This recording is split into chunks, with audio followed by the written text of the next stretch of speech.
Bismillahirrahmanirrahim. Assalamualaikum warahmatullahi wabarakatuh. Berapa saat ini dapat Ustadz Anyar gitu, Ajat Sudrajat namanya. Ternyata Wahabi juga.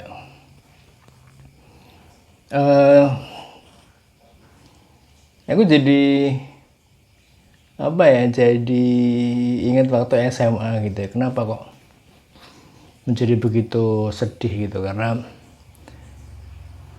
kembali yang keluar dari mulut Samban itu adalah ada bagian subjektivitas dia gitu. Nah dari situ aku jadi inget kalau lihat waktu Agung Waspodo ya, Agung Waspodo kitabnya jelas gitu ya, kitabnya dikasih tahu orangnya gitu kita, dan kita bisa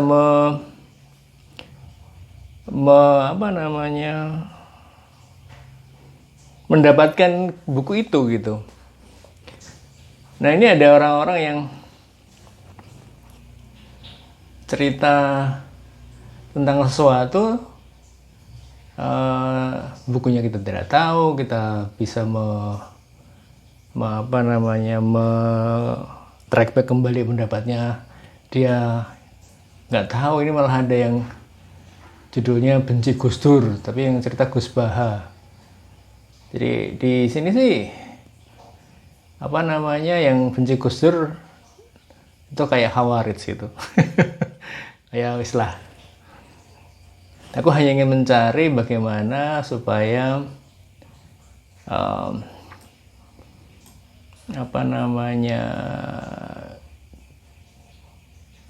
kita bisa berusaha gitu ya, dan usaha kita itu ada pegangannya gitu. Jadi kalau misalnya pakai teori gitu ya, terus pakai statistik, ternyata statistiknya bagus, itunya standar deviasinya dari survei yang kita ambil, ya kenapa enggak gitu. Itu dasar yang luar biasa gitu ya. Jadi tidak hanya mengirakan gitu. Nah sementara ini kayaknya kualitasnya sampai tidak berani diusut itu omongannya dia gitu. Itu mungkin yang jadi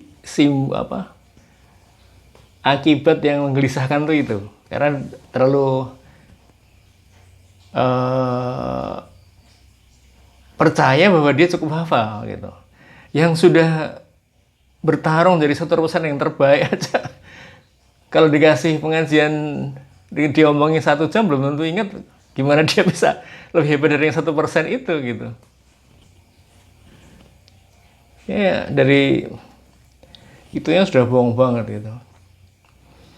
Nah kalau dirujukan ada yang menarik lagi. Contoh banyak buku itu yang baru-baru itu ada kepentingan Wahabi di situ. Sementara ada buku-buku yang dilarang. Contoh yang dilarang itu yang ini Terbihat Jihadiyahnya Abdul Hazam. Jadilah bertanya-tanya kenapa yang itu dilarang gitu ya. Terus yang sudah tidak sopani oleh Wahabi itu menjadi beredar bebas gitu. Jadi ini ada jangan-jangan sama nih Wahabi ini dengan yang yang nyerang Afghanistan gitu ya. Karena kok sampai ke ujung-ujungnya perilakunya sama gitu. Nah yang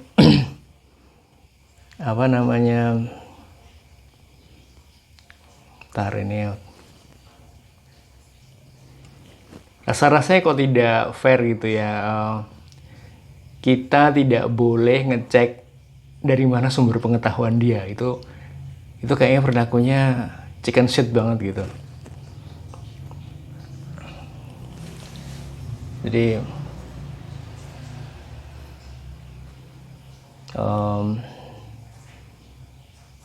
kita di Firanda pernah melecehkan orang-orang yang tidak bisa berbahasa Arab gitu ya. Kenapa kok tidak disarani orang berbahasa Arab itu, seperti Noman Alihan ngasih berita bahwa kalau mualaf di US itu mereka akan menghabiskan 2 tahun untuk hidup di negeri berbahasa Arab supaya bisa bahasa Arab gitu. Jadi lainnya bisa TOEFL aja gitu ya.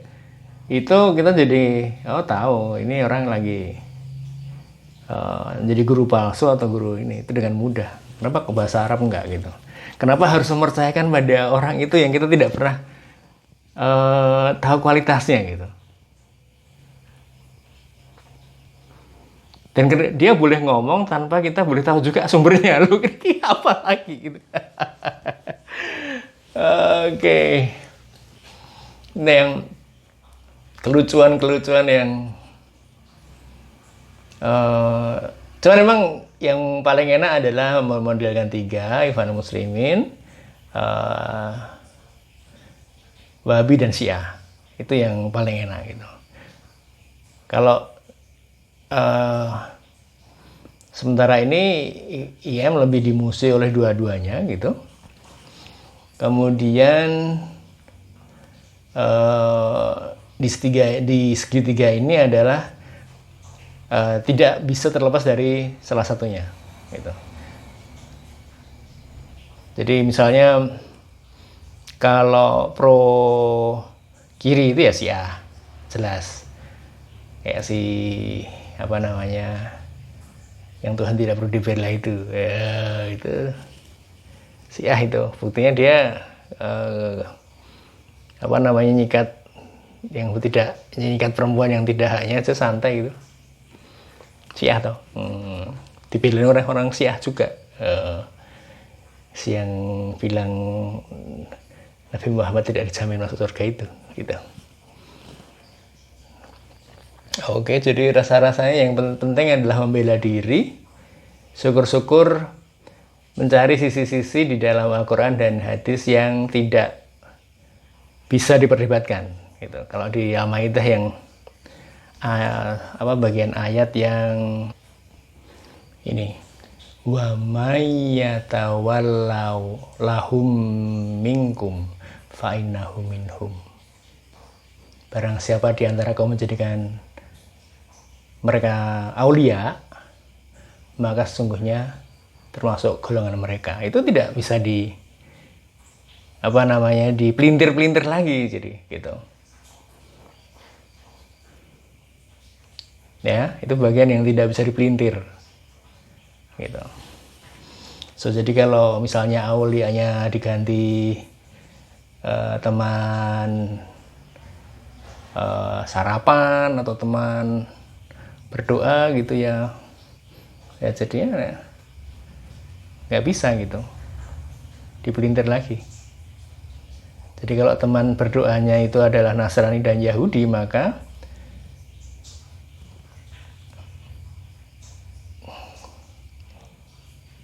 sesungguhnya mereka termasuk Nasrani dan Yahudi gitu. So selalu ada sisi itunya gitu ya. Insya Allah semoga Allah sudah berikan hidayahnya terus menerus. Itu aja hari ini, temuannya membahagiakan sekali gitu, 1 Oktober. Assalamualaikum warahmatullahi wabarakatuh.